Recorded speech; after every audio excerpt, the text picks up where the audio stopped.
आप सबको एडवोकेट राम प्रसाद बैस सुमंगल का प्रणाम, नमस्कार, राम राम।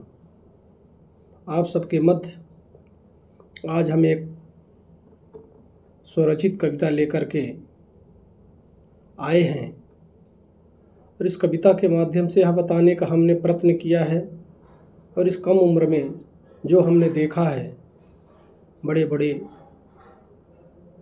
लोगों को जहाँ से चले वहाँ पहुँचते, यानी हम सब धूल के कण हैं और धूल में ही मिल जाते हैं। और जो अपने आप को चंद दिनों में पहाड़ समझ लेता है और चंद दिनों के बाद ही धूल में मिल जाता है, उसी पर एक कविता लिख करके आप सबके मध्य सादर समर्पित है। मेरी कविता के बोल हैं धूल में ही मोल।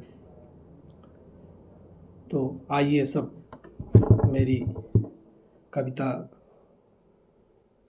के माध्यम से मुझे संबल दें। धूलों की ताकत से तूफानों की अब खैर नहीं, धूलों की ताकत से तूफानों की अब खैर नहीं, हाथी को भी समझ में आया नन्ही चींटी से अब बैर नहीं।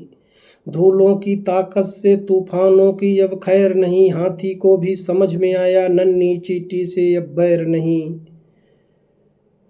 धूलों की ताकत से तूफानों की अब खैर नहीं, हाथी को भी समझ में आया नन्ही चींटी से अब बैर नहीं।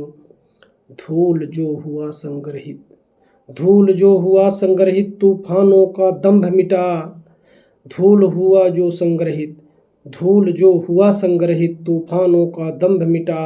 अहंकार हुआ मनमर्दन, अहंकार हुआ मनमर्दन तिरस्कार का जब हुंकार जुटा।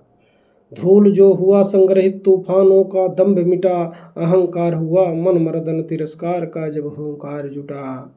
चींटी का भी हुआ योगदान, चींटी का भी हुआ योगदान प्रकृति संतुलन में, चींटी का भी हुआ योगदान प्रकृति संतुलन में। हाथी भी नित अपना काम करे, तूफान ठिठक गया ड्योढ़ी में, तूफान ठिठक गया ड्योढ़ी में। धूलों का कण जब हुंकार भरे, धूलों का कण जब हुंकार भरे।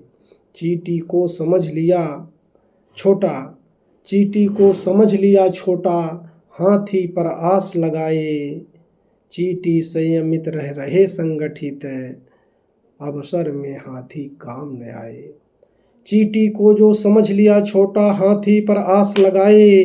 चींटी संयमित रह रहे संगठित, अवसर में हाथी काम न आए। हाँ, अवसर में हाथी काम न आए, अवसर में हाथी काम न आए। आप सबको पुनः एक बार प्रणाम, नमस्कार, जय हिंद।